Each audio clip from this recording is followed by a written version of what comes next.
I'd argue that no one is easier or harder to shop for than the creative in your life. On one hand, they love everything. They have a million hobbies, they do a ton of different crafts, they have a lot of interests. But on the other hand, you don't know what they already have, and you don't want to buy them the wrong thing. Here's a list of gift ideas that are perfect for the creative in your life that they will actually love and use all the time.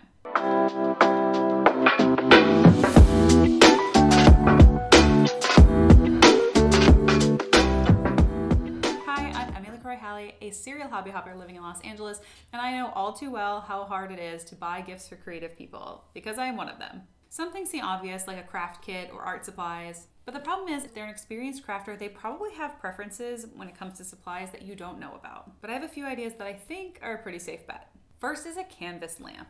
I am crazy about my canvas lamp. It was a gift that I actually got for Christmas last year from my husband. It basically has a very heavy base. It's almost like a tripod and a lamp in one. It allows you to put your phone on top of it and then swivel it to adjust where it sits, and it has a light on the underside that's very bright and easy to see what's going on. When I am filming what I'm trying to do, it's great because your phone sits right above where your hands are working and makes it really easy to see what you're doing and record it. And when you're not recording, it's just an amazing light to read by, to craft by. It's perfect to put on my side table while I'm watching TV and have enough light for my project I'm working on without making the whole room a little too bright. It also has a bunch of different temperature settings on the lights, so you can kind of have a cozy warm glow or a really bright white light for when you need to be doing threading needles or other very specific meticulous activities. Kind of in the same vein as a Tenikle. One of my besties got me a couple of Tenikles last year, and they're basically little tripods on suction cups that have bendy legs that you can hook around things. I like to bring it with me on the go. You can also stick it to windows or flat walls or the refrigerator. I like to put it up in my cabinets and hook the bendy legs around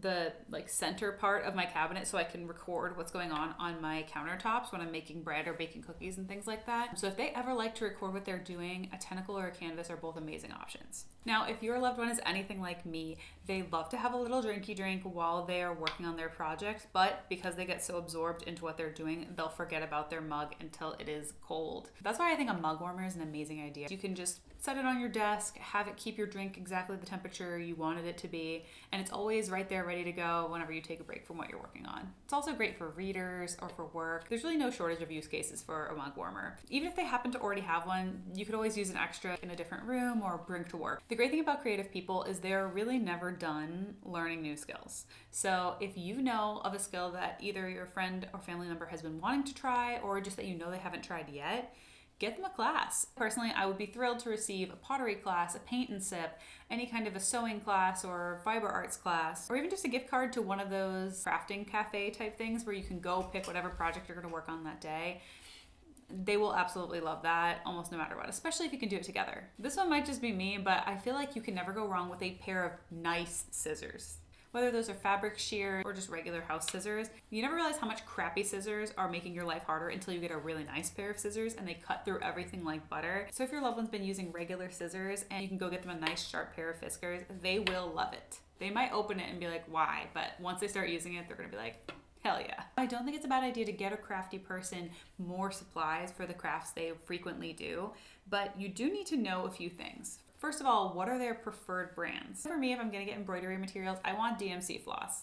But you can ask them, you can try to find out. Next time you're at their house, you can take a peek at some of the items they do have. Look for opportunities to upgrade their supplies. Maybe you get them a nicer set of embroidery hoops that work better than their old wooden ones. Or some kind of storage solution. Obviously, you need to know what their space looks like, but I can never have enough old divider boxes, if you know what I mean. You can also think in terms of inspiration for this artist in your life. For example, getting them an annual membership to a botanical garden or museum can supply them with endless inspiration and somewhere they can go when they're feeling a little bit of a creative blockage and just walk around, see new things that are being featured in the space, and just get some more ideas. You could get them a membership to a co-working space, either creative or otherwise, or even just a large gift card to their favorite coffee shop so they can go work on their projects there whenever they feel like it. And I will say, I don't think you can ever go wrong with a good pair of noise-canceling headphones. Anything that can help you focus more is a really great idea. Because most crafters are excited by the idea of almost any kind of craft, I think that it would be really cute to go to a used bookstore and just buy a stack of different how-to books, put a nice bow on them, write a cute little letter. I personally would love that. Also, depending on the kind of creative that your friend or family member is,